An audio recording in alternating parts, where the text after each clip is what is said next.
TTV Dinakaran எம்எல்ஏவின் சகோதரி ஸ்ரீலதா தேவி மற்றும் அவரது கணவர் பாஸ்கரன் ஆகியோர் வருமானத்துக்கு அதிகமாக 1,68,00,000 ரூபாய் சொத்து சேர்த்ததாக சிபிஐ வழக்கு பதிவு செய்து விசாரணை நடத்தியது. பல வருடங்களாக நடந்த வழக்கு விசாரணையை தொடர்ந்து குற்றம் நிரூபிக்கப்பட்டது. டிடிவி தினகரனின் சகோதரி ஸ்ரீலதா தேவிக்கு 3 வருடமும் அவரது கணவர் பாஸ்கரனுக்கு 5 வருடமும் தண்டனை விதித்து தீர்ப்பளிக்கப்பட்டது.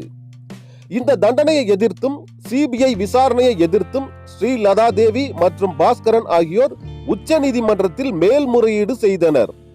தாங்கள் இருவரும் குற்றமற்றவர்கள், தங்களை விடுதலை செய்ய வேண்டும் என்று இருவரும் வாதாடினார்கள். உச்ச நீதிமன்றத்தில் நடந்த பல கட்ட விசாரணைக்கு பிறகு டிடிவி தினகரன் எம்எல்ஏவின் சகோதரி ஸ்ரீலதா தேவி, அவரது கணவர் பாஸ்கரன் ஆகியோர் வருமானத்திற்கு அதிகமாக சொத்து சேர்த்திருப்பது உச்ச நீதிமன்றத்திலும் நிரூபிக்கப்பட்டது. இதையடுத்து இருவருக்கும் கீழ்கோர்ட்டில் அளிக்கப்பட்ட தண்டனையை உச்ச நீதிமன்றம் உறுதி செய்தது. டிடிவி தினகரன் எம்எல்ஏவின் சகோதரி ஸ்ரீலதா தேவிக்கு 3 வருடமும் பாஸ்கரனுக்கு 5 வருடமும் தண்டனையை உறுதி செய்துள்ளது உச்ச நீதிமன்றம்.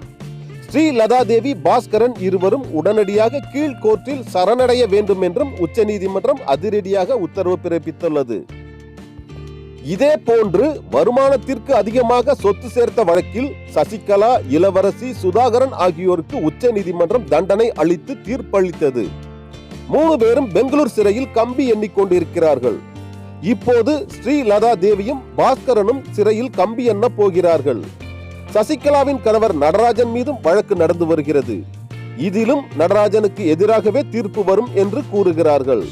டிடிவி தினகரன், சசிகலா குடும்பத்தினர் அடுத்தடுத்து தண்டனை பெற்று சிறைக்கு செல்வது டிடிவி தினகரன் எம்எல்ஏவை கதிகலங்க வைத்து அதிர்ச்சியில் உறைய வைத்திருக்கிறது.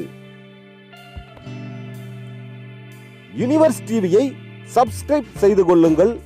கீழே உள்ள சிகப்பு பட்டனை அழுத்தி யுனிவர்ஸ் டிவியை சப்ஸ்கிரைப் செய்து கொள்ளுங்கள். பக்கத்தில் உள்ள பெல் பட்டனையும் கிளிக் செய்து கொள்ளுங்கள். எங்களது உடனடி அப்டேட்ஸ் வீடியோக்கள் உங்களை வந்து சேரும்.